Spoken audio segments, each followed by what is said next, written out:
E eu quero começar lendo com você Juízes capítulo 6.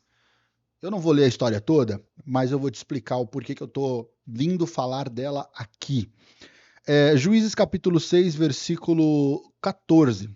Então o Senhor se virou para Gideão e disse: Vá nessa força que você tem e livre Israel das mãos dos midianitas. Não é verdade que eu estou enviando você? E Gideão respondeu: Ah, meu senhor, como livrarei Israel? Eis que a minha família é a mais pobre em Manassés, e eu sou o menor da casa de meu pai. Versículo 16. Mas o Senhor disse: Já que eu estou ao seu lado, você derrotará os midianitas como se fossem um só homem. Eu achei isso incrível e foi a palavra de domingo na igreja. Eu achei isso incrível porque eu estou falando nesses dias aqui para vivermos além da mediocridade, para nós vivermos além dessa vida que a gente aceitou viver, que está muito aquém, está muito longe de ser aquilo que Deus quer para nós. Primeiro, por quê? A gente às vezes não tem clareza do que o Senhor quer para nós. Nós não temos clareza do que é a nossa atividade em prol do reino de Deus na nossa vida. A gente não sabe, a gente não tem clareza quais são as nossas habilidades, características, diferencial. E nisso tudo, a gente fica igual o Gideão aqui. Gideão, ele, diante do Senhor, o Senhor falou assim, ó, vai nessa tua força, porque Gideão estava insatisfeito e revoltadíssimo com a situação. Revoltado por quê? Deus, se o Senhor é Deus, o que fez maravilhas no Egito, por que nós estamos passando por tudo isso? Falando com Deus mesmo, assim, de uma certa forma, revoltado, de uma insatisfação do que ele estava vivendo naquele momento. E aí, essa insatisfação, essa força, ela é muito boa. Só que as crenças limitantes que nós carregamos, ela nos paralisa, como quase paralisou Gideão. Por quê? O Senhor já tinha aparecido para ele e falou assim: vá nessa força que você tem e livre Israel das mãos dos midianitas. Não é verdade que eu estou enviando você? Deus falou para ele assim, ó, vai nessa tua força. Aí ele vem e fala, depois da insatisfação, da revolta, ele vem e fala, ah, meu Senhor, como que eu livrarei Israel? Eis que a minha família é a mais pobre em Manassés e eu sou o menor na casa do meu pai. Olha só, ele colocou toda uma condição da qual a palavra de Deus estava indo em direção a ele, falando assim, olha, faça isso que eu vou te ajudar. Aí ele colocou a condição de Deus às suas condições terrenas. Olha, mas a minha família é a mais pobre de Manassés e eu sou o menor. Ou seja, não tenho condições terrenas para colocar isso adiante, para colocar esse plano adiante. Como é que eu vou fazer isso? E aí a gente olha para a nossa vida e a gente tem às vezes uma palavra de Deus, a gente tem uma direção de Deus e fica colocando essa incapacidade terrena como um obstáculo para que ele não cumpra o propósito, para que ele não cumpra o que ele tem na nossa vida. Por conta da nossa crença limitante de achar que quando Deus dá uma palavra para a gente coloca ela na condição terrena e vê que as possibilidades não são as melhores, ou nem existe possibilidade. E a gente fica reduzindo a Deus nas nossas condições terrenas. É por isso que a gente vive uma vida medíocre. Por isso que a gente vive uma vida na média. Porque a gente fica querendo colocar Deus numa caixinha de fósforo. Porque a gente vive querendo colocar Deus diante das nossas limitações.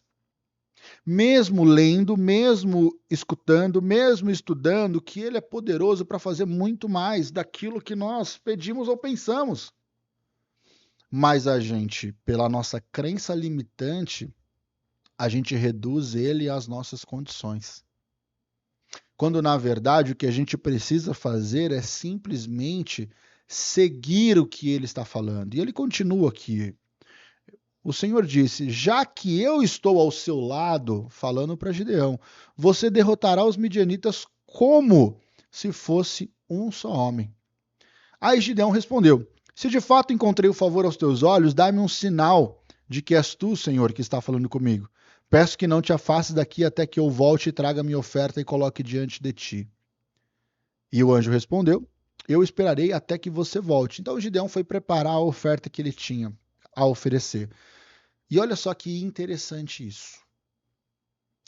Gideão, ele, diante dessa situação, ele falou assim: Deus, eu quero então, já que é o Senhor que está falando aqui, eu quero um sinal, mas olha só, ele não pediu um sinal do anjo. Ele falou assim: ó, eu só quero que você fique aqui, porque eu vou preparar uma oferta para ti. E é uma coisa que parece diferente dos dias de hoje, que a gente sempre vive pedindo algo de Deus para nós, para que assim possamos fazer. Gideão simplesmente falou assim: se é você, eu vou preparar algo para ti e vou te trazer. E isso me mostra o seguinte, que nós precisamos preparar o campo, preparar as coisas para que ele venha e haja. Para que ele venha e se manifeste em nós. Nós não devemos esperar da situação, nós não devemos esperar do outro, nós não devemos nem esperar de Deus essa condição. Mas a gente precisa preparar a nossa vida, preparar as condições para que ele venha e se manifeste, para que ele venha e faça o teu agir, o teu mover. E a gente, eu vou te falar a gente, porque eu me coloco nessa condição também, muitas vezes, de estar diante de situações e falar assim, ah, não vai ser possível. Ou, ah, não, pelo que eu estou vendo aqui não vai dar certo. Ah, não, pelo que eu estou vendo dentro das minhas condições e capacidades, não vai para frente. Mas quem sou eu para determinar isso? Eu acredito que nós podemos viver uma vida extraordinária. Eu acredito que nós podemos viver uma vida segundo o propósito de Deus. Eu acredito nisso.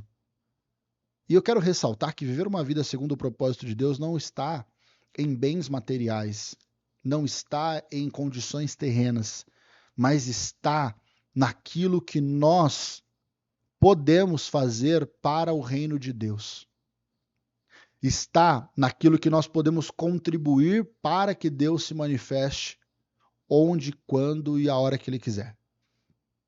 É assim que eu determino o propósito. Para mim, o propósito ele nunca vai estar ligado ao dinheiro.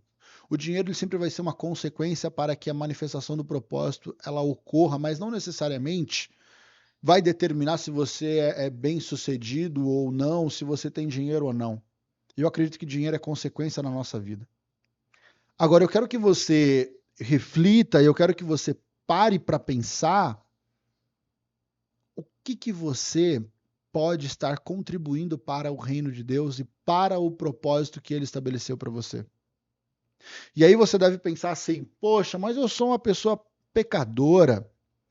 Eu sou uma pessoa que, nossa, eu não tenho jeito, eu tenho problemas, eu não sei lidar com as situações, poxa, acho que Deus não gosta de mim, eu tô sendo muito errado, eu tô pecando demais. Mas eu quero ler Jeremias 29:11 para você, que diz assim: eu é que sei que pensamentos tenho a respeito de você, diz o Senhor. São pensamentos de paz e não de mal, para dar-lhes um futuro e uma esperança. Isso eu achei extraordinário. Porque às vezes você fica nas suas crenças limitantes, eu fico nas minhas crenças limitantes, achando que Deus está pensando algo de nós, daquilo que nós fazemos, quando na verdade os pensamentos que Ele tem a respeito de nós é Ele que sabe. E são pensamentos de paz e não de mal, para dar-lhes um futuro e uma esperança. Então, para de você ficar se culpando, para de você viver uma vida achando que você não merece, para de viver uma vida achando que o que você faz não merece a atenção de Deus ou não é bom o suficiente. Porque ele está falando que os pensamentos que ele tem a seu respeito são pensamentos de paz e não de mal, para lhe dar um futuro e uma esperança. Eu acredito que para o ser humano ter fé na vida, ter fé que ele pode fazer mais, ele precisa de esperança. Quando a esperança morrer, morre tudo. Por isso que essa palavra, que eu trouxe bem brevemente aqui, rápido, essa reflexão, é para que você tenha a noção do seguinte: não importa a sua condição atual, não importa a sua condição financeira, não importa onde você está, de que família você pertence, só importa que Deus deu uma palavra para você, Deus direcionou uma palavra e um propósito para você, e os pensamentos que ele tem a seu respeito são pensamentos de paz e não de mal, para que você tenha um futuro e para que você tenha esperança. Para você viver além da mediocridade, busque entender o que ele quer de você. Busque entender o que ele quer manifestar através de você, porque assim você vai conseguir viver o extraordinário de Deus. E você vai olhar para trás e vai falar assim: meu, foi a melhor decisão que eu tomei. A melhor decisão que eu tomei foi viver o propósito e o manifestar de Deus. Eu quero deixar essa reflexão para você nessa live de hoje e que você compartilhe essa live com as pessoas que você gosta, compartilhe com um amigo, curta esse vídeo, deixe seu comentário se você concorda, o que você acha, porque eu quero ler com você, eu quero também trocar essa ideia com você. E eu espero que você viva uma vida intencional. Para de viver uma vida deixando as coisas acontecerem, mas seja intencional em todas as suas atitudes para que você possa aprender, se desenvolver e mais manifestar ainda o Senhor. Beleza? Fico por aqui. Deus te abençoe e até a próxima live, que eu possa aparecer a qualquer momento. Tamo junto!